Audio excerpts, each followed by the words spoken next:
Hola, ¿qué tal? ¿Cómo están todos? Bienvenidos a su clase de Química 1, donde vamos a analizar qué es un átomo. Recordemos que el átomo es la unidad fundamental de partículas más pequeñas que existen y que pueden intervenir en una combinación química. A lo largo de la historia, el ser humano, en su afán por comprender el mundo que le rodea, ha lanzado una multitud de teorías e hipótesis para explicar su estructura y sus características. Y es que, en esencia, conocer estas diminutas partículas resulta esencial para entender las propiedades de los materiales que componen nuestro mundo. Para conocer qué es un átomo desde su descubrimiento, debemos retomarnos a su etimología, que en este caso procede del latín atomus y su significado es indivisible. Este término se lo atribuyó Demócrito de Abdea, discípulo de Leucipo de Mileto, y lo llamó así porque era la medida de menor tamaño que concebía, cuya división era imposible. Aristóteles sería uno de los filósofos que negaría la idea de que la materia está compuesta de átomos. Sin embargo, fueron otros muchos que siguieron defendiendo esta teoría atomista. La curiosidad del hombre por saber qué es un átomo viene de su afán por entender la naturaleza que le rodea y su funcionamiento. Fue tras la Revolución Científica cuando volvió a reconsiderarse, y a mediados del siglo XIX a la escuela atomista griega por sus nuevas aportaciones científicas que se valían de los átomos para explicar las leyes químicas. Además, fueron desde esta escuela los que comprobaron que los átomos se subdividían en partículas más pequeñas. John Dalton publicó en 1808 su particular teoría atómica, para la cual recurrió a antiguas ideas de Leucipo y Demócrito. Algunas de sus contribuciones fueron las siguientes. Nos decía que todos los elementos están formados por partículas discretas, diminutas e indivisibles, llamadas átomos, que no se alteran en los cambios químicos. Los átomos de un mismo elemento son todos iguales entre sí en masa, tamaño y en el resto de sus propiedades físicas y químicas. Por el contrario, los átomos de elementos diferentes tienen distinta masa y propiedades. Los compuestos se forman por la unión de átomos de los correspondientes elementos, según una relación numérica sencilla y constante.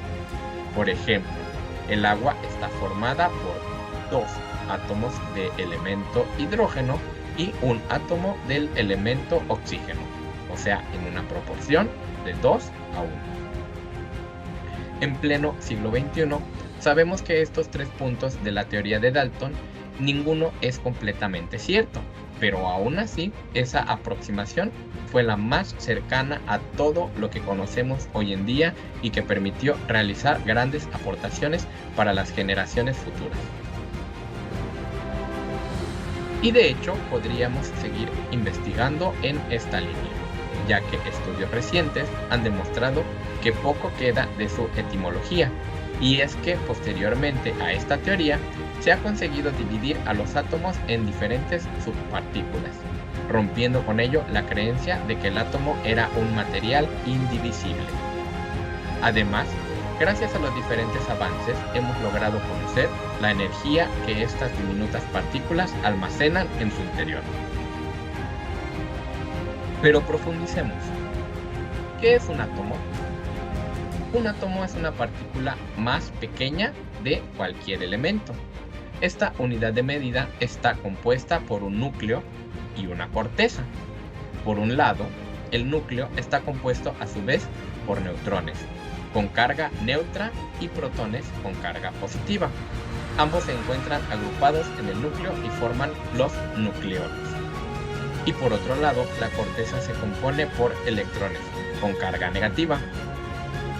Todas estas partículas, tanto electrones, neutrones y protones, forman una estructura atómica, y su única diferencia es la relación que tienen unos con otros. Los electrones son las partículas subatómicas más ligeras, mientras que los protones pesan 1.836 veces más, al igual que los neutrones. Además, los electrones tienen energía negativa, cuya magnitud se define como carga eléctrica elemental.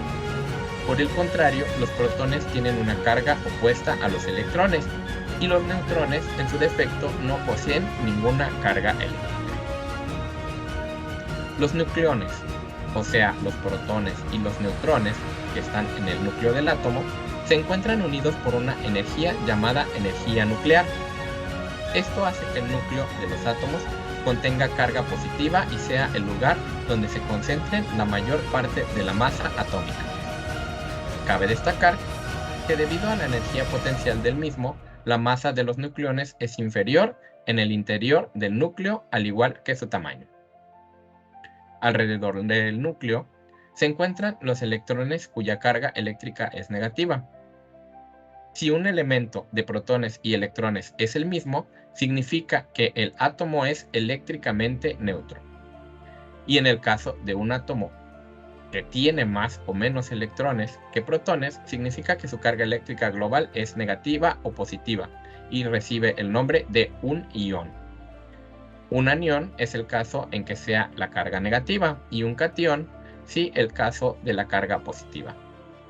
El núcleo más sencillo de los elementos que componen la tabla periódica es el átomo de hidrógeno, que solo está compuesto por un protón, y precisamente en el modelo de Bohr, por el cual el científico Niels Bohr utilizó las líneas espectrales del átomo de hidrógeno para explicar la estructura de la materia.